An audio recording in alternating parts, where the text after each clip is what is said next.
Welcome to episode 27 of the GB Cast, my podcast, which I do on a bi-weekly basis, sometimes weekly, depending on whether or not there's a topic that I would like to cover. And obviously we have one. This is being discussed by a lot of creators and streamers out there and people within the gaming community because there's definitely controversy regarding the Game Awards.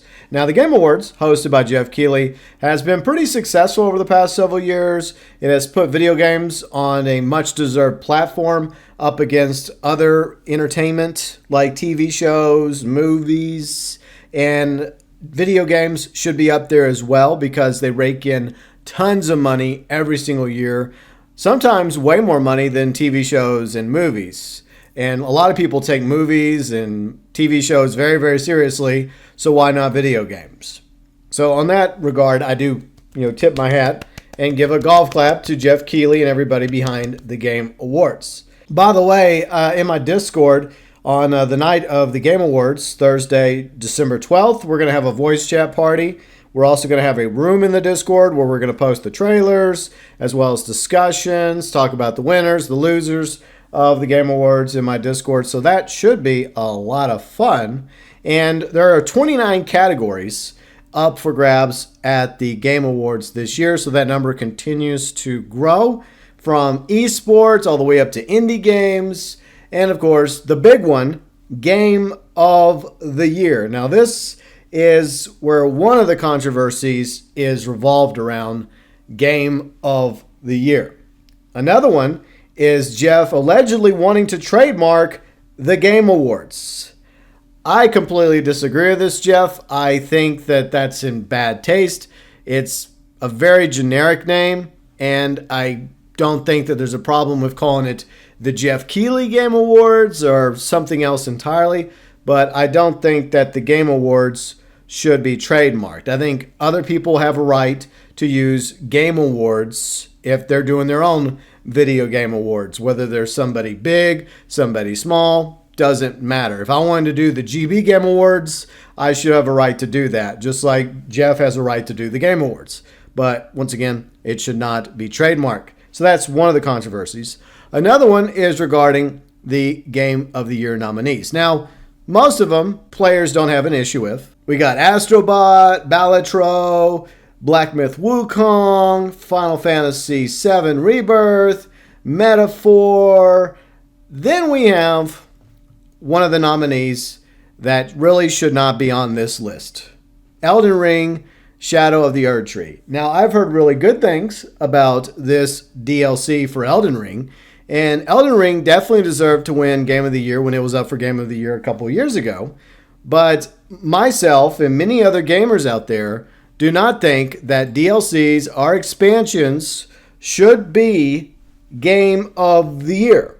What I think they need to do is remove Shadow of the Erdtree from the category, maybe put something else in its place, and next year put up a DLC Expansion of the Year award section. Make that number 30 instead of 29 when it comes to the various awards. Because yes, it might be a great DLC, and I've heard a lot of Elden Ring fans praise it, but at the same time, it is a DLC. It is not its own game. And Game of the Year should always be reserved only for brand new games, not their DLCs and expansions, no matter how good they happen to be. And for the record, I hope that Black Myth Wukong does well. A lot of people are praising Black Myth Wukong, Astrobot too. So, other than Elden Ring, Shadow of the Erdtree, I think those 5 games are pretty solid when it comes to nominees for the Game of the Year. I just think that the 6 should not go to a DLC. Once again, no hate towards From Software or Elden Ring fans. There just needs to be a separate category for DLCs, expansions of the year. Now, what's the big controversy when it comes to the Game Awards? Bigger than the trademark issue, bigger than a DLC being up for Game of the Year. It comes down to the way they determine who wins these awards, from the esports awards, the indie awards, all the way up to Game of the Year. So for the past few years, they've given us the opportunity to go to thegameawards.com and vote for who we thought deserved to win these various awards. And I always knew that it wasn't just up to us, the public, the gamers, that there probably were like a panel of people at the Game Awards that also threw in their 2 cents. But I thought it was more fair, like maybe 50-50. Like maybe half the decision came from the actual votes from real players, and the other half came from, I guess, a committee at the Game Awards, individuals nominated in order to cast their vote for all these awards. But unfortunately, that's not how it works. And the Game Awards has already scrubbed all this off their websites. There's screenshots out there proving it. They have a jury to determine which games, which categories, and who wins what through voting. It's 90% from this jury and only 10% from us, humble plebs, gamers. Our votes only count towards 10%, not 25%, not 50%, only 10%. So you might be asking yourself, when it comes to this quote-unquote blended vote, what is the jury? Are these legendary developers and gamers that they just bring in, or like top tier gaming streamers that actually know what they're talking about? Well, what it comes down to is companies. What? Here is the list. The jury: IGN, LA Times, VentureBeat, Game Rant, Inverse, MinMax, The Verge, NPR, which is actually part of the United States government, National Public Radio, PC Gamer, Touch Arcade, Pride.com, Kinda Funny, Polygon, What's Good Games, and Variety. Those companies, including NPR, are going to be the ones that get the 90% vote when it comes to Game of the Year and all the other 29 categories this year at the Game Awards.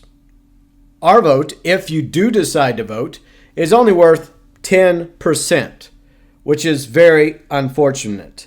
And that ties into another issue I've noticed in the past few Game of the Years, and it keeps getting worse and worse: the advertising. It seems like the Game Awards cares more about the advertisers than the actual awards, because you'll see so many sponsorships and ads left and right and all over the place. But a lot of these awards get rushed. They'll just rush through several awards, like the smaller ones, and they only spend a few seconds like mentioning the award, the nominees, and then the winner. The next small award, nominees, winner. They only really take their time with the big awards, or the ones they think are socially important. What that really comes down to is virtue signaling, because what they care about the most is obviously the advertising, the money. They try to sell the hell out of the Game Awards and squeeze in as much ad space as possible from start to finish when it comes to the Game Awards. For the record, I don't have a problem with making money. I don't have an issue with advertisers or sponsors, but all the commercials, the advertisers, the sponsorships have become even more bloated at the Game Awards with each passing year. And ever since Christopher Judge, aka Tilk from SG-1, and Kratos from God of War gave his famous 8-minute speech, they didn't really like that at the Game Awards, so they just limit what people get to say when they actually get to go on stage, including the Game of the Year award winners. But hey, at least the Bill Clinton meme kid got to talk. I realize the Game Awards is a big production. It costs a lot of money. All the people, all the talent behind the scenes working really hard to make it happen, along with buying the awards, getting those made, and everything else, right? It's not cheap. So Jeff Keighley and everyone at the Game Awards, they have to make as much money as possible to pay for everybody, and I guess pay out the space at the Peacock Center in LA for the upcoming Game Awards, December 12th. I realize that it's not done by charity.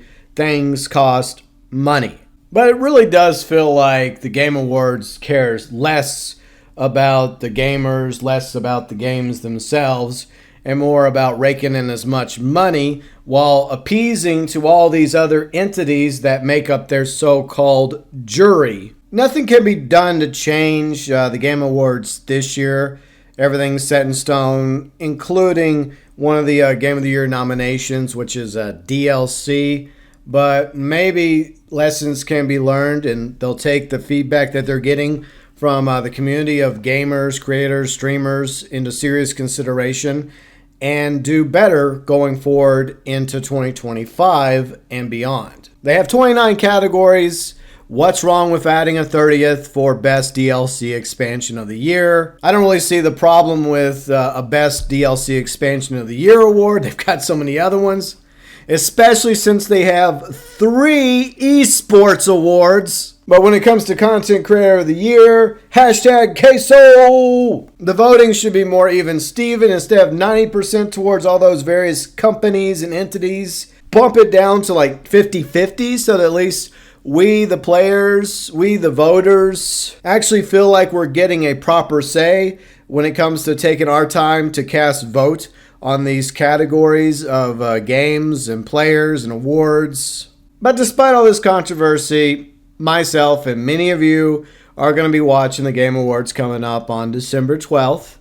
Whether it's because we're generally interested in the various categories, Game of the Year, etc., or we just want to enjoy the trailers for fun new games coming out in 2025 or 2026, like, for example, Mafia: The Old Country, or we're just watching to have a good laugh. Most of the time, that's why my friends and I watch these various awards, for the cheese, the cringe. But despite all the controversy swirling around the Game Awards this year, hopefully it's a good one. And once again, Jeff, I get you wanting to protect the Game Awards. It's your baby, I understand.